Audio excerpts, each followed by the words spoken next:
भिवाड़ी की MBL coral society से इस वक्त की सबसे बड़ी खबर और चौंकाने वाली सामने आई है। सोसाइटी निवासी प्रीति छौंकर ने भिवाड़ी थाना पुलिस पर गंभीर आरोप लगाते हुए कहा है कि बीते 10 अगस्त की रात उनकी गाड़ी का पीछा कर रहे नशे में धुत स्कॉर्पियो सवार युवक ने रास्ते में अश्लील हरकतें की और सोसाइटी गेट पर उनके पति वीरेंद्र के साथ मारपीट तक कर दी। मौके पर मौजूद लोगों और गार्ड्स ने आरोपियों को खदेड़ा, लेकिन पुलिस ने मदद के लिए की गई कॉल का कोई सहायता नहीं मिली। प्रीति का कहना है कि उन्होंने 11 अगस्त को एफआईआर संख्या 431/2025 दर्ज कराई थी, लेकिन थाना अधिकारी ने अपनी मनमर्जी से धाराएं दर्ज कर आरोपियों को बचाने की कोशिश की है। पीड़िता का आरोप है कि पुलिस ने मौके पर जांच तक नहीं की और न ही किसी गवाह के बयान लिए। हैरान करने वाली बात तो ये है कि आरोपियों को पकड़ने की बजाय पुलिस ने उल्टे उनके पति वीरेंद्र को ही एफआईआर संख्या 434/25 में गिरफ्तार कर लिया। इतना ही नहीं, जमानत मंजूर होने के बावजूद 2 दिन तक थाने में बंद रखा गया और बुरी तरह मारा पीटा गया। आरोप है कि पुलिस ने उन्हें सड़क पर जुलूस की तरह चलवाकर अपमानित किया। इस पूरे घटनाक्रम से सोसाइटी के लोग भड़क उठे हैं। स्थानीय निवासियों का कहना है कि भिवाड़ी में पुलिस अपराधियों से मिली हुई है और पीड़ितों को ही अपराधी बना दिया जाता है। बड़ा सवाल है, क्या भिवाड़ी में महिलाएं और आम लोग सुरक्षित हैं जब पुलिस ही अपराधियों की ढाल बन जाए?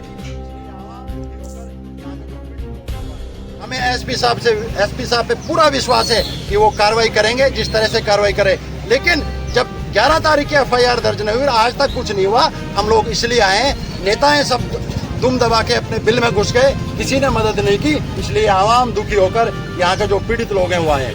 यही कहना चाहूँगा कि भाजपा सरकार में गुंडाराज, दबंगाई और कुछ मंत्रियों के खास बन जाते हैं, विधायकों के खास हो जाते हैं। वे गुंडाराज फैला रहे हैं, महिलाओं के ऊपर अत्याचार कर रहे हैं। आए दिन देखने को मिलता है, कभी कोई सोसाइटी में कोई बाहरी गुंडा बढ़ जाता है और उनके साथ दुष्कर्म उठने का कोशिश करते हैं। और आज भी जो हमारे भाई थे शौकर साहब, उसकी पत्नी के साथ भी उन लोगों ने बदसलूकी की थी, अत्याचार किया था। उसके अत्याचार के समक्ष में जो भाई आए थे उन्होंने उनको बचाया, मारपीट हुई। तो मैं तो यही कहना चाहूँगी, दोनों पक्षों में कार्रवाई होनी चाहिए, एक पक्ष में कार्रवाई नहीं होनी चाहिए। एसपी साहब ने भी दिलासा दी है कि 2 दिन के अंदर हम उनको अरेस्ट करेंगे, जल्द से जल्द कार्रवाई की जाए। अगर 2 दिन में कार्रवाई नहीं होती है तो क्या करोगे? 2 दिन में कार्रवाई नहीं होती है तो हम दोबारा से और समाज जो निर्णय लेगा उनके समक्ष खड़े रहेंगे और जो भाई प्रताड़ित हैं उनके साथ खड़े हैं। दोबारा से रोड जाम करेंगे और प्रशासन को झुकाने की कोशिश करेंगे। Thank you. सोसाइटी के बाहर की और वही आदमी दंदनाता हुआ फिर से आया, इशारा करते हुए ऐसे ऐसे कि तू ऐसे करके आया और मेरे पति को फिर वो छेड़ने लगे, गाली गलौज करने लगे और बोला कि इन दोनों को गाड़ी में डालो और देखना हम क्या करेंगे तुम दोनों के साथ, जान से मारेंगे और जो हमें करना होगा हम करेंगे। तो मैं बताते हैं, हम लोग बहुत बड़े गुंडे हैं, मैं खानपुर का हूँ, मेरा नाम सोनू है। बार बार ये बात यही बोले जा रहा था कि मैं बहुत बदमाश हूँ, मैंने बहुत कुछ कर रखा है, मैं गुंडा हूँ 1 नंबर का, तो मैं कुछ नहीं काट सकते। तो फिर इसी दौरान मेरे पति गाड़ी की चाबी छीनी, उन लोगों ने गाड़ी की चाबी छीनी और इसी दौरान बाकी जो लोग थे, हमारे गार्ड, सिक्योरिटी गार्ड्स हैं, वो लोग भी आ गए बचाव में कि वो लोग बहुत ज़्यादा आक्रामक हो रहे थे मेरे पति की तरफ। तो उन्होंने धक्का मुक्की करनी शुरू करी। तो मेरे पति जितनी कोशिश हो रही थी, वो चाह रहे थे कि कुछ भी ना हो, हम लोग बाद में जाके पुलिस थाने में कंप्लेन करेंगे, अभी ये लोग चले जाएँ, क्योंकि मेरे बच्चे गाड़ी में थे, वो बहुत डरे हुए, बहुत रो रहे थे। तो वो भी बोल रहे थे पापा प्लीज़ चलो, हम लोग बोल रहे थे कि चलो चलो, लेकिन वो जाने ही नहीं दे रहे थे। वो जितना उसको धक्का दे रहे थे वो उतने आक्रामक रूप से हमारे को अटैक कर रहा था। तो फिर इतने में फोन की छीना छपटी हो रही थी, तो उन्होंने सुरेंद्र आज आप आए तो आपको ऐसा एसपी ऑफिसर क्या आश्वासन मिला आप लोगों का?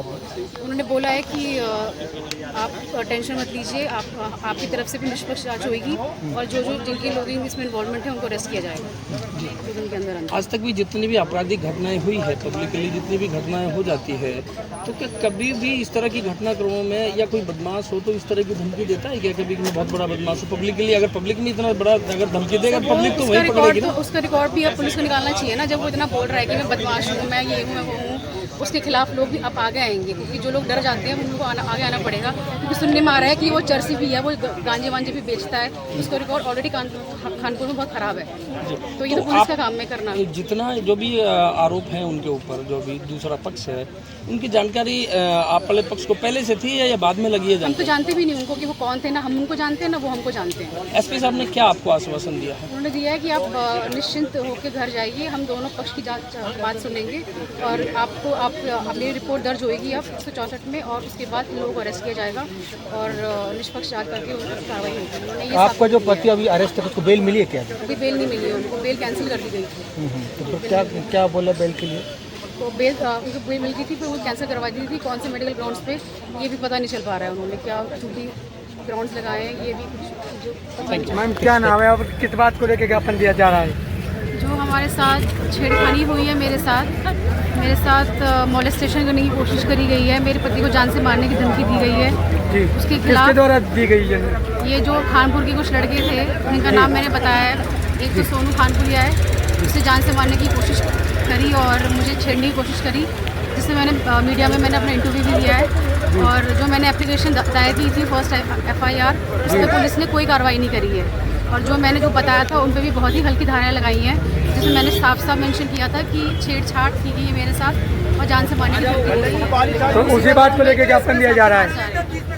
जी, उसी बात को लेकर ज्ञापन दिया उसी दौरान इसी प्रोसेस में हम लोग SP साहब से मिलेंगे और ये बात करेंगे।